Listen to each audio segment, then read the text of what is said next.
Hello दोस्तों, नमस्कार। मैं प्रदीप मिश्रा हाजिर हूँ आपके अपने चैनल प्रदीप मिश्रा एस्ट्रोलॉजर। आज हम लोग बात करेंगे कि केतु के सप्तम भाव में क्या रिजल्ट्स होते हैं और सप्तम भाव किन चीज़ों को रिप्रेजेंट करता है।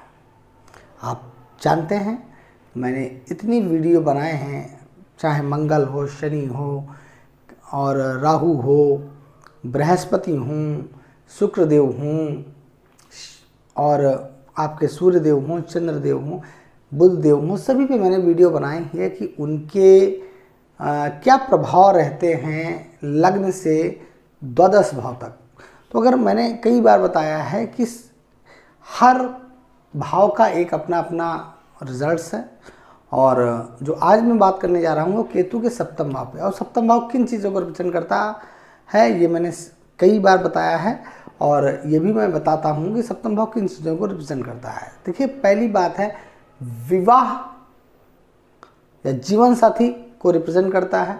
अगर मेल है तो फीमेल का, फीमेल है तो मेल का जीवन साथी का घर होता है। एक साझेदारी का घर होता है, पार्टनरशिप जिसे बोलते हैं, पार्टनरशिप का भी घर होता है, बिजनेस का भी होता है। तो जब सप्तम भाव में केतु बैठे होते हैं तो वहाँ पे वो क्या रिजल्ट्स देंगे। देखिए, मैं केवल केतु की बात कर रहा हूँ। अगर यहाँ पे मैं बात करूँ पूरी डीप में, तो केतु के साथ साथ और भी प्लैनेट्स यहाँ पे रोल प्ले करेंगे। अगर काल पुरुष की कुंडली के हिसाब से देखते हैं तो ये शुक्रदेव का घर है। यहाँ पे राशि अगर लग्नेश मेष हैं तो यहाँ पे 7 नंबर आएगा, जो कि तुला राशि पड़ती है, और तुला राशि जो है शुक्रदेव की है, जिसके कारण शुक्र देव विवाह में बहुत बड़ा रोल प्ले करते हैं, जीवन साथी के प्रति बहुत बड़ा रोल प्ले करते हैं, और कैसा जीवन साथी मिलेगा इसके लिए भी रिप्रेजेंट करते हैं शुक्रदेव। लेकिन हम लोग बात कर रहे हैं केतु देव की। अगर यहाँ पे केतु बैठे हुए हैं तो कैसे रिजल्ट्स देंगे। देखिए, केतु जो हैं यहाँ पे जातक को कहीं ना कहीं बिजनेस में बेनिफिट्स देंगे, क्योंकि केतु जब सप्तम भाव में बैठे होंगे तो कहीं ना कहीं राहु जो होंगे जस्ट लग्न में बैठे होंगे, और जो राहु होते हैं लग्न में वो व्यक्ति को एक जगह बैठने नहीं देते। जब केतु सप्तम में होंगे तो वहां पे बिजनेस का रोल प्ले करेंगे, और बिजनेस में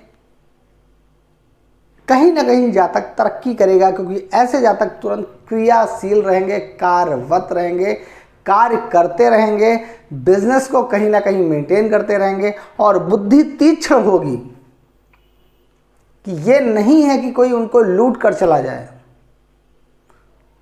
क्योंकि राहु जब लग्न में होंगे तो वो उनको लूटने की ताकत रखते हैं, लेकिन उनको लूट नहीं सकता, क्योंकि केतु भी सप्तम भाव में बैठे हैं। तो पार्टनरशिप में उनको लूट नहीं सकता या उनका नुकसान नहीं कर सकता।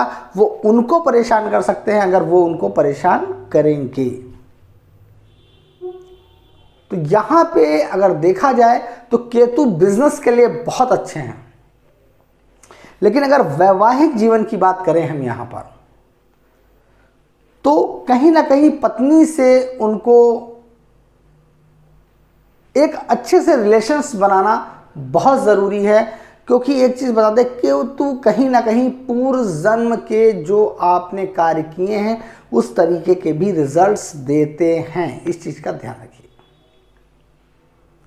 तो पत्नी से रिलेशंस अगर अच्छे मेंटेन रहेंगे, पत्नी की बात को भी समझेंगे, या पति है, लेडीज़ की कुंडली अगर है तो वहाँ पे उसके पति का घर होगा, तो अगर पति से रिलेशंस अच्छे मेंटेन किया जाए, बात को समझा जाए कि वो क्या कहना चाह रहे हैं, या पत्नी है तो पत्नी की बात को समझा जाए क्या कह रहे हैं, तब रिलेशंस बहुत अच्छे चलेंगे। नहीं तो नहीं, कहीं ना कहीं रिलेशंस में एक खिंचाव उत्पन्न होगा।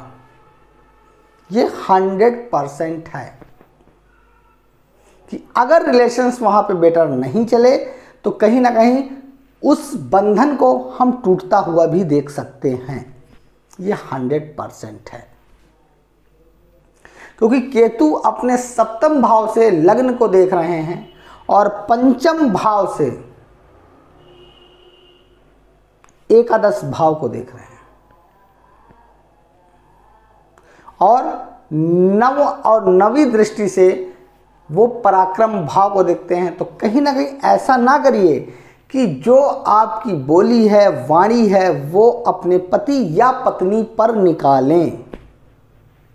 तो इस चीज़ का ऐसे जातक को ध्यान रखना होगा, चाहे मेल हो या फीमेल हो, जिसके सप्तम भाव में केतु हैं, थोड़ा सा वाणी को लेकर भी आपको स्थिरता बरतनी होगी। वाणी के शब्द जो होने चाहिए वो बहुत आरामदायक और समझदार लोगों की तरह होने चाहिए। आपको अगर किसी कारण से गुस्सा भी आता है तो उस चीज़ को भी संभाल के, वाणी का यहाँ पे भाव बहुत बड़ा होगा। इसीलिए मैं आपसे कहना चाहता हूँ केतु सप्तम में वाणी का खासा ध्यान रखिए कि वाणी में कठोरता ना हो, नहीं तो दिक्कतें आ सकती हैं। यहाँ पे अगर हम बात करें आय की, क्योंकि आय जो है, आय जब आप अगर बिजनेस कर रहे हैं तो आय बढ़ेगी,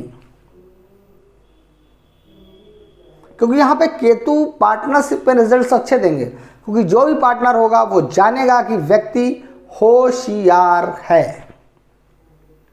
क्योंकि राहु बैठे हैं लग्न में और केतु। जब आप समझिए कि केतु का जो सर नहीं है और वहाँ पे केतु जस्ट ऊपर बैठे हुए हैं, तो उनका सर और धड़ जुड़ जाता है, तो कार्य अच्छा करेगा, क्योंकि वहाँ पे दिमाग चल रहा है। अगर यहाँ पे केतु लग्न में हो और राहु नीचे हो, तब यहाँ पे प्रॉब्लम्स क्रिएट होंगी थोड़ी सी और,